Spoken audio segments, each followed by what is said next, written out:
Vis greitėjančiame pasaulio ritme ne vienas mūsų dažnai netikėtai savo patiems atrandame mažų miestelių žavesį. Štai Šeduva, tiek jos ir tėra, lopinėlis, tačiau kiek savo krašto žmonių meilės talpinantis, kiek istorijų pėdsakų palikęs. Mūsų tėvai, mūsų seneliai vis gulči Šedos kapuos. Ir mūsų šeimintos pėdos nuo pat kūdikystės Šeduvo. Ir mums Šedo yra labai brangi. Mums į Saulutę kitaip šviečia, į Žulytę kitaip, ir paukštelį kitaip gieda. Žiūrėk, išvažiuoji, kur į Vilnių, į Kauno, negera namo, įvažiavo, pamatė Šedą, atsilaidž, vis šerins viską. Mums yra labai brangs. Nenuostabu, kad savo 360 miesto gimtadienį Šeduviai šventė garsiai.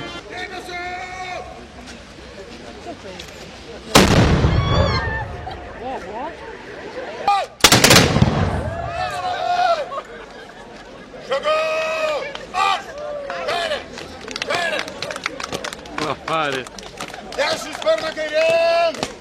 Maršu! Randat hagiai! Šagau! Yra kuo didžiuotis, kuo pasigirti. Šeduvoje gyvenimas virte verda. Iš tikrųjų yra daug jaunimo, labai šaunu, labai gražių atlikėjų turime. Tai vien tik tais, aš nežinau, tokie vardai, kaip Šeduvos bernai, Šeduvos baba, pavaikšto Šeduvos baba. Fantastinė mūsų tautosakos rinkėja, kokias dainas pririnkusi, būtent tik iš Šeduvos krašto, fantastiškų. Nu, žodžiu, turim labai gilias tradicijas iš tikrųjų. Šeduva labai daug, jinai turtinga yra. Ir, tik tais kai ką reikia dar prikelti. Yra dalykų, kuriuos reikia prikelti. Mes jau čia žiūriu į pastatus, mes matom pastatą, čia bendruomenės namai, užeigos namai buvę 18 amžiaus pastatas gražus. Ten paroda vėlgi. Nes turim tokį vingelį, kuris kraštotyrininką, kuris, žinokit, tiek pririnkęs medžiagos. Aš nežinau, koks yra ir muziejų, kurie tiek daug medžiagos neturi, turbūt, kiek jis turi pririnkęs.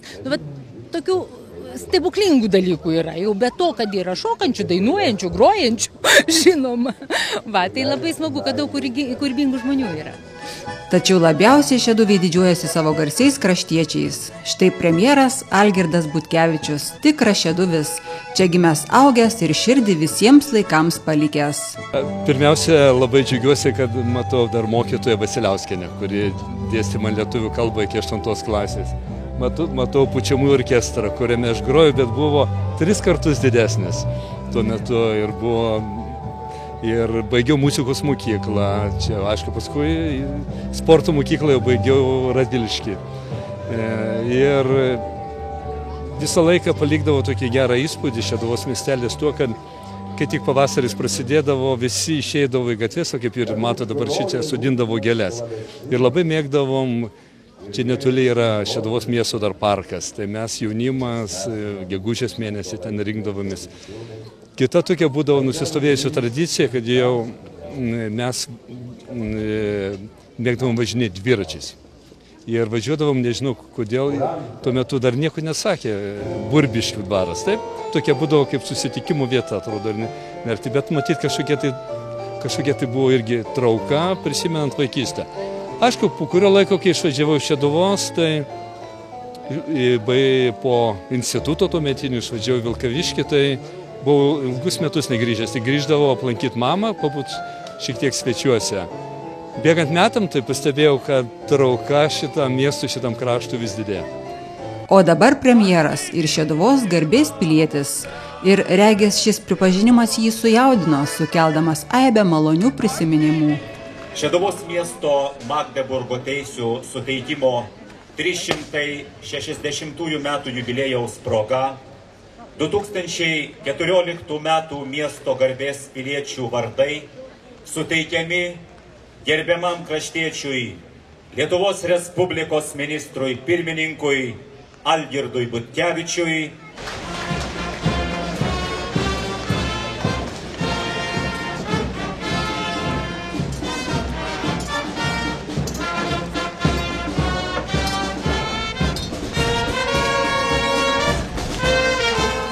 Mėly šeduviečiai ir svečiai šios nuostabios šventės.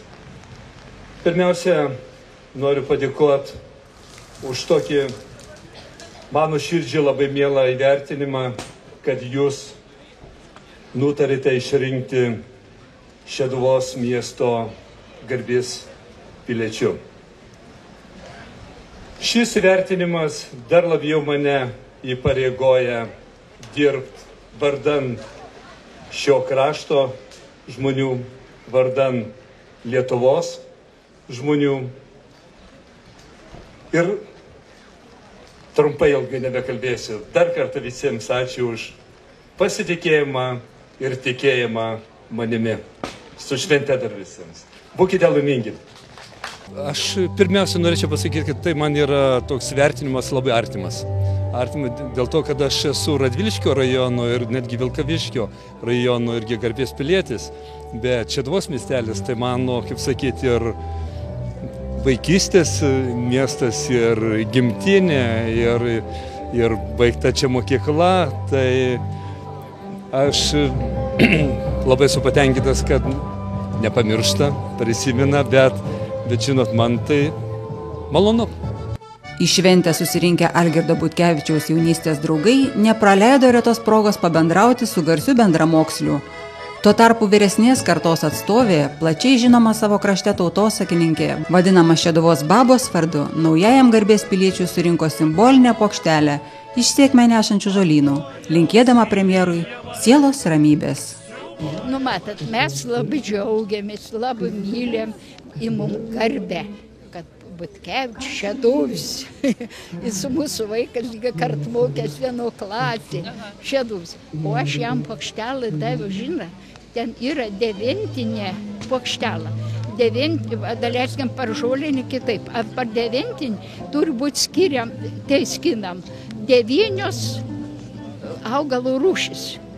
9. Tai turi būti rūta, mėta, ramunėlė, turi būti dėmedis, turi būti aguon, kad ramybė būtų, turi būti dėmedis, kad būtų urums toks va, turi būti raskila, kad skaitas surinktų vis mūsų ašaras ir kad skaitas ta raskila. Va, ir būtinai reikia dėti arba dagilį, baltojo dilginį, tai ta nepekt. Bet reikia būtinai dėti arba piktojo dilginį, arba dagilį. Kad žmogus gyvenim būn visokių tokių, kad turėti savo tokio aštrumo. Kad, ir dabar tą puokštelę vaišinį mes jau pašventinam bažnyčio. Ir sakiau, kad neišmesk vaikel, sudžiūvyti reikia. Ir to puokštelę laikydavo žmonės per visus metus. Ir skaitas, in neš ramybę, geriausi linkėjimai ir kad jis sugalvotų minti gero, viskas pasiseks. O jeigu bus nerims namuose, uždeg sudžiovinto to ir pasmilkyk. Išeis nerims, ir bus ramybė. Matot, ką žmogui reikia daugiausia ramybės.